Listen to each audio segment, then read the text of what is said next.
ಮಾಣಿಲ ಮಹಾಲಕ್ಷ್ಮಿ ಕ್ಷೇತ್ರದಲ್ಲಿ ಶ್ರೀ ಮೋಹನದಾಸ ಪರಮಹಂಸ ಸ್ವಾಮೀಜಿಯವರ ಮಾರ್ಗದರ್ಶನದಲ್ಲಿ 1 ಮಂಡಲ ಸಾಮೂಹಿಕ ಶ್ರೀ ಲಕ್ಷ್ಮೀ ಪೂಜೆ ಆರಂಭಗೊಂಡಿತು. ಮಾಣಿಲ ಶ್ರೀಧಾಮ ಮಹಾಲಕ್ಷ್ಮಿ ಕ್ಷೇತ್ರದ ಶ್ರೀ ಮೋಹನದಾಸ ಪರಮಹಂಸ ಸ್ವಾಮೀಜಿಯವರು ಆಶೀರ್ವಚನ ನೀಡಿ ವ್ರತ ನಿಯಮಗಳನ್ನು ಪಾಲಿಸಿಕೊಂಡು ಬಂದ ಜೀವನದಲ್ಲಿ ನೆಟ್ಟ ಗುರಿಯನ್ನ ಸಾಧಿಸಲು ಸಾಧ್ಯ. ಎಳೆಯ ಮಕ್ಕಳಿಗೆ ಸಂಸ್ಕಾರಯುತ ಶಿಕ್ಷಣದೊಂದಿಗೆ ಧಾರ್ಮಿಕ ನೈತಿಕತೆಗಳನ್ನು ತುಂಬಿಸಬೇಕಾದ ಅವಶ್ಯಕತೆ ಇದೆ ಎಂದು ನುಡಿದರು.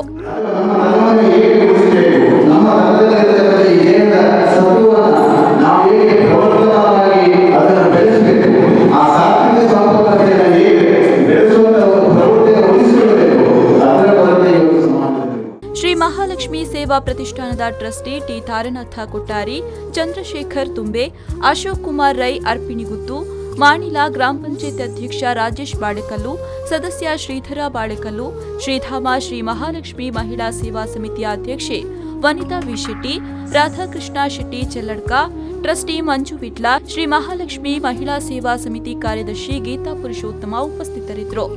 ಶ್ರೀ ಕ್ಷೇತ್ರದಲ್ಲಿ ಬೆಳಗ್ಗೆ ಗಣಪತಿ ಹವನ, ಪಂಚಾಮೃತ ಅಭಿಷೇಕ, ಕಲ್ಪೋಕ್ತ ಲಕ್ಷ್ಮೀ ಪೂಜೆ, ಶ್ರೀ ಗುರುಪೂಜೆ, ಬಾಲಪೂಜನ, ನಾಗದೇವರಿಗೆ ಕ್ಷೀರಾಭಿಷೇಕ, ಗೋಮಾತಾ ಪೂಜೆ, ಕನಕಧಾರ ಯಾಗ, ಸಾಮೂಹಿಕ ಕುಂಕುಮಾರ್ಚನೆ, ಪೂರ್ಣಾಹುತಿ, ಮಹಾಪೂಜೆ, ಪ್ರಸಾದ ವಿತರಣೆ ನಡೆಯಿತು.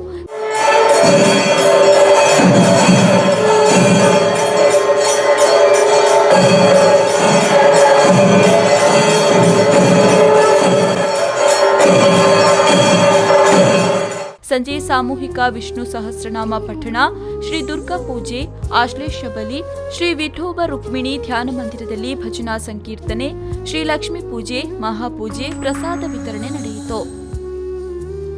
ಮಹಮ್ಮದ್ ಅಲಿ, ವಿ4 ನ್ಯೂಸ್ 24/7 ವಿಟ್ಲ.